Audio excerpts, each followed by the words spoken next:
Thank you very much. Maupo po ang lahat. Maraming salamat. Nakakatuwa, nakakagalak kasama kayong lahat ngayon. Thank you so much for bringing us together, Junyi. Finally, natuloy din tayo. Thank you.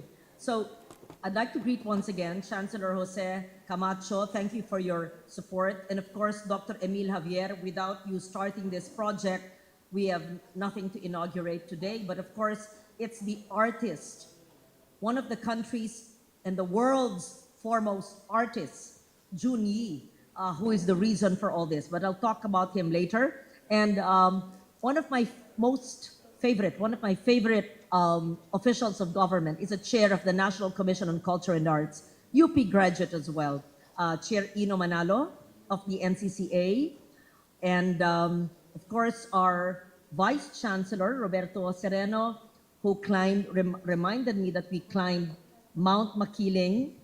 I wish I could do that again. 13 years ago with my son. You would dare me at least take a photo up at the foot of the mountain. Yes, I won't greet everybody, but all of you, of course, are very special, the fact that you're here today. So, maligayang pagbati sa inyong lahat. Sa mundong namamayagpag ang teknolohiya at modernisasyon, naniniwala akong ang sining at kultura ay siyang gabay natin upang mapanatiling makabuluhan at buhay ang ating identidad, kasaysayan at kwento ng ating lipunan. Sa pamamagitan ng sining, malaya nating naihahayag ang ating kritikal na pag-iisip at ang ating mga hangarin para sa kinabukasang mas maunlad, payapa at may pagkapantay-pantay. This belief is what led me to collaborate with my good friend, very talented, brilliant artist, Junyi, one of the pioneers of installation art in the country, in many creative initiatives that would promote awareness and appreciation of cultural heritage, environmental conservation, and the beauty of Philippine artistry. We share the same passion, not only in art and culture, but also on climate and the environment with our good friend, where are you? Magsaysay awardee, of course, Attorney Tony Oposa. Tayo naman, artist ka rin, di ba? Kami ni Tony, nagpapanggap na Junyi. Meron siyang mga painting ng sunset at ng nature, maganda, acrylic or oil. Ako, nung bata ako, aspiration ko maging artist. I brought my father, Papa, who's 91 years old. Raise your hand, Papa. And my Ilocana nanay, who's 90 years old, because she raised me from birth. At sila ay testigo na ako'y, bago pa man ako siguro, sabay siguro nung aking pagsalita, o bago ako matutong talagang bihasang magbasa, ay ako'y nagpipinta na. Pero it was not meant to be. I was not meant to be an artist. I was not meant to be a Junyi. Kaya sumusuporta na lang ako sa mga magagaling na artist kamong ni Junyi. Pero hindi pa huli ang panahon para turuan ako ni Junyi. Marami na tayong planning workshop na tuturuan mo ko ng contemporary art focusing on installation. Hindi ba, Junyi? Okay.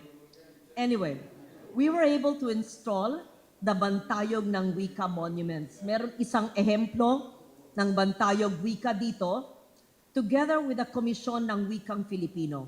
Kung nakikita nyo yung bamboo na replikang malaki dyan, ay nakaukit na baybayin.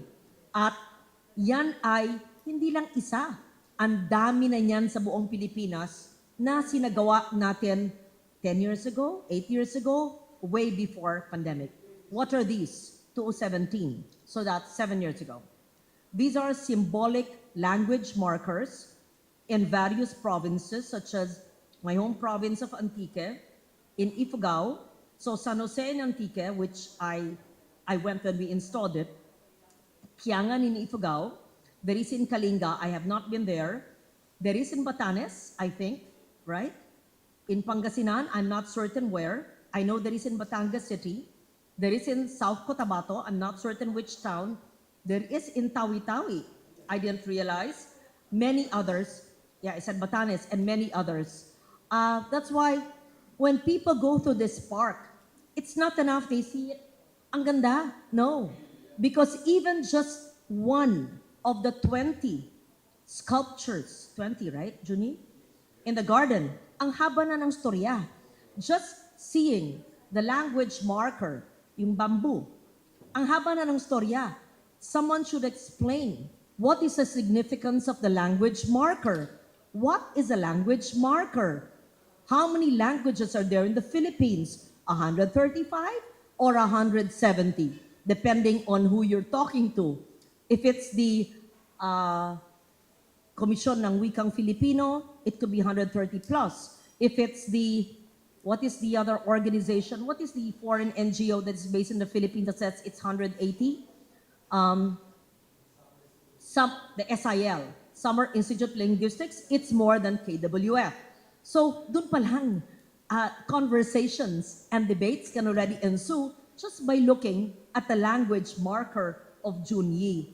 And this is the kind of conversations that we want to hear. Not chismis, not gossip, not negativity, but really to allow our brains to flow and for us to even just look at one sculpture and already investigate and talk about the languages of our country that will lead us to realize that we are indeed such a wealthy nation. A nation with over 130 languages is indeed wealthy. And when you have 130 languages, you have the people that speak that language, and there it goes. So this is all about us saving the country's intangible cultural heritage. So in 2018, I'd like to redo this. We also supported the musical play of Junyi's life story. What is the title? Balag at Angod. Ano ba yung angod? Nandiyan ang angod. Ano yung angod? I have one piece of angod in my office and people ask, what is it? So mahaba yung kwento at sinasabi ko dahil ako'y anti-illegal logging at ya'y pinahiram o binigay ni Junie bilang alaala sa kanyang artwork na nasa paa ng Cultural Center of the Philippines noon na nagpapahiwatig sa atin na ito ang mga tips of illegally cut logs. Am I correct, Junie, that you gathered? Did you talk to illegal loggers then? Okay, whichever. Tell me your story if you actually connived with illegal loggers to get those. No, you did not. Okay, anyway. So, balag is a trellis structure that Junyi created, I think, in 1970. Is that correct? Bound firmly by ropes and strings. Is there a balag in the garden? Parang walang balag. Oo, meron hindi kahoy. It is meant to be a freedom space, correct? Okay. So angod, as I mentioned, is part of the tree trunk where holes are drilled for hauling logs from the mountains, which is, I believe, your visual statement against illegal logging. So as you see, our symmetry, convergence, whichever you call it, I do the policy and the law to combat illegal logging or other ibang maraming kababalaghan sa bansang ito, at si Junyi bilang artist ay ine-express niya through his art. So he gave me, as I said, some of his angod installations, actually one piece, no, 3 in the office. Okay, to remind me of my advocacy against illegal logging and of course the environment. The other creations of Junyi, one piece is displayed in my office, in my wall, and people ask, ano yan? Can you stand up, Junyi? Show your shirt. Okay, okay. So, people, nobody has ever understood, ano yan? Ba't po sinasabi dyan? Because usually people would like to see beautiful paintings, di ba? But when they see something on the wall, it's made of banana leaves and kapok buds and door installations, etc. Anyway, so the wood thing. So I explained the wood thing. So, in my third term, a government door. Government door, you know how it looks. I didn't want people to enter a government door. So I said, Junie, pagandahin mo naman ito para pagpasok, inspired. So, he put a Burmese textile, Lao textile, with copper wires. So when people would enter my office on the second floor, wow, ano ito? I said, don't touch it, that's art. They appreciate it. It's beautiful. So as soon as you enter, and of course I ended my term and the door had to be left there. I don't think whoever would stay there would appreciate what it was. They might take out the copper. They might think that the textile was not worth keeping. So I decided to take it. Pero para wag makowa, I built another government door and replaced it, okay? Maingat, wag makowa. Baka sabihin yung senador, nagnakaw ng pinto ng gobyerno. So that door is still in my office.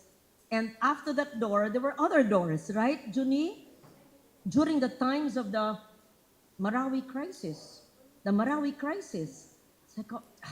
And I'm a Bayalabe. And I said, this is a Maranaw Landap. Kabit mo nga sa pinto ko, Junie. Tapos, parang as an expression, our visual statement on the Marawi siege. Ano yung mahabang storya. So today, we gather for another meaningful milestone in our journey of promoting art, culture, and ecological responsibility, right, Oposa? Yes. As we launch the very first sculpture garden in the Philippines, here in the beautiful natural surroundings of the University of the Philippines, Los Baños. Are we certain that this is the first in the country, Junie? Because I keep on saying that. Okay. So this is the first, but definitely it will not be the last. Diba? Filipino mentality. Ay, maganda pala. Gagawa rin tayo dito, dito, dito. Ayan, maganda. Sinimulan mo. I'm happy to officially launch the UP Los Baños Sculpture Garden, knowing that the realization of this project that we supported, meaning we funded via GAA, the national budget, was made possible through the collective effort of the university. Binasa nyo, nakailang chancellors, 3, 4, etc. And of course, the various artists you worked with, and of course, under the creative direction of our primary principal artist, Junyi, and all of those who contributed their expertise and support to this project. So this sculpture garden is really going to be a sanctuary of Filipinos who walk through the UP Los Baños grounds, and a gift to the Filipino people. But it is also a sanctuary of Junyi's 6 decades of artistic expression. It features different installations that have meaningful social relevance, including, as I mentioned, Balag and Angud, the Bantayog ng Wika, the Bagong Binhi, originally created in 1986, made of twigs and leaves, the Ugnayan that he made for APEC in 2015, a original of the Ugnayan is in the Ninoy Aquino Parks and Wildlife, which incidentally is a protected area, in case you didn't know, legislated in 2018. So that's the original Ugnayan. And you replicated it here. It is just as beautiful. The Balanghay, which reflects the past and the present, you have it here. We also have a Balanghay in UP Diliman, my alma mater. So we hope to launch Balanghay soon as well. And of course, beautiful, for me, one of the most beautiful, my favorite, is Makiling, to whom the entire garden is dedicated to. I'm sure many will request you to do a Makiling. It's beautiful. So I would like to recognize the pavilion, this one. It's just right, and it's pretty. And it's a sample of adaptive reuse, right? I'm glad that the entrance was not demolished. Designed by architect Bimbo Baltre, is that correct? Yes. So this pavilion will not only serve as a venue for events, but will also serve as a vital source of funding to ensure the maintenance and preservation of this sculpture garden. But not to worry, because we will always provide And I have the commitment of our UP President to provide, yes, he would have wanted to be here, but I think there's Board of Regents meeting today, right?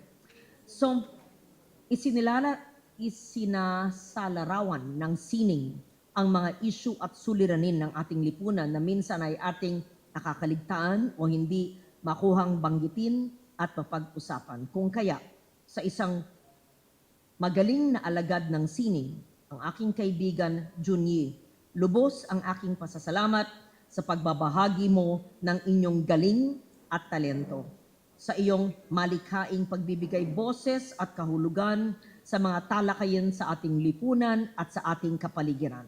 Nais ko ding ipabatid ang aking pasasalamat sa University of the Philippines, Los Baños, sa inyong masigasig na pangunguna upang maisakatuparan ang mahalagang proyektong ito na hindi lamang kumikilala sa kagalingan ng Pilipino, ngunit higit sa lahat ay siyang magbibigay ng inspirasyon sa mga alagad ng sining ng ating bagong henerasyon.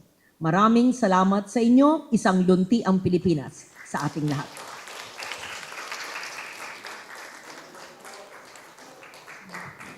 Thank you so much, ma'am.